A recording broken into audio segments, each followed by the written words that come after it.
আজকে আমরা চিল্লি পনির বানাবো। তো দেখে নেওয়া যাক রেসিপিটা কিরম ভাবে হয়। প্রথমে তেল গরম করতে হবে, সাদা তেল। তারপরেই কিউব করে কাটা পনিরগুলো দিয়ে দিতে হবে, হালকা আঁচে ভাজতে হবে। এপিট ওপিট করে ভেজে লাল লাল হবে তখন তুলে নিতে হবে এবং তুলে একটা সাইডে রাখতে হবে। তারপরে অল্প তেলেতে একটু চিল্লি ফ্লেক্স দিতে হবে, একটুখানি জিঞ্জার চপড দিতে হবে, তারপরে একটুখানি গার্লিক চপ দিতে হবে। এগুলো 1 চামচ করে দিলেই হবে। দিয়ে একটুখানি সতে করে নিতে হবে।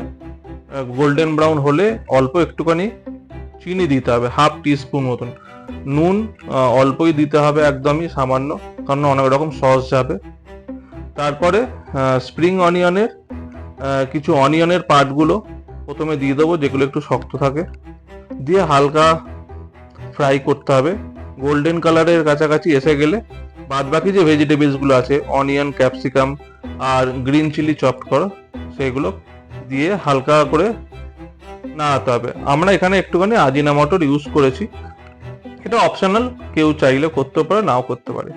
একটা সসের মিশ্রণ করতে হবে, ডার্ক সয়া সস, চিল্লি সস 2 রকমের, রেড, গ্রিন এবং টমেটো সস 1 চামচ করে সব দিয়ে সসের মিশ্রণটা করতে হবে। হাই ফ্লেমে একটুখানি ফোটানোর পর তারপরে ভাজা পনিরগুলো দিয়ে দিতে হবে। দিয়ে হাই ফ্লেমেই এটা একটুখানি কুকিং করতে হবে সসটা দেওয়ার পর। দিয়ে হাই ফ্লেমে একটুখানি কুক করার পর 5 মিনিট মতন, তারপরে একটা কর্নফ্লাওয়ারের অল্প জল দিয়ে স্লারি মতন করে ওটা 1-2 চামচ মতন ওইটা দিয়ে দিতে হবে। তারপরে দিয়ে যখনই ফুটবে তখনই গ্রেভিটা ঘন মতন হয়ে যাবে। তারপরে লাস্টে স্প্রিং অনিয়ন স্প্রিঙ্কেল করে দিতে হবে ওপর দিকে। দিয়ে এবার রেডি টু সার্ভ। মোটামুটি গ্রেভিটা যার যেরকম পছন্দ সেরকম অনুযায়ী রাখতে পারে।